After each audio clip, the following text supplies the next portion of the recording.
Patty's life was dramatically changed when her son's father, Alex, died suddenly of a heart attack in February of 2008.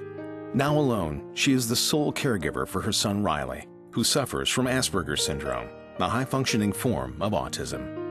I believe that when my husband and my father passed away, they are now looking down upon us, and they have sent you to us to help us to carry on. But today, help is on the way. Yatuma's Foundation for the Kids, in cooperation with Wheels of Hope, Benevolence Car Program, and Colex Collision, are presenting Patty with something that she needed most.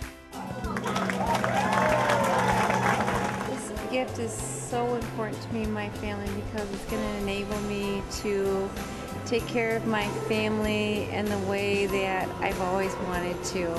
Patty and her son have also received insurance coverage for 1 full year, while other local businesses have contributed items such as wheels and tires, gas cards, car wash coupons, restaurant gift cards, grocery cards, AAA road service, and many more items. I just don't have words to say how much this is going to mean to me.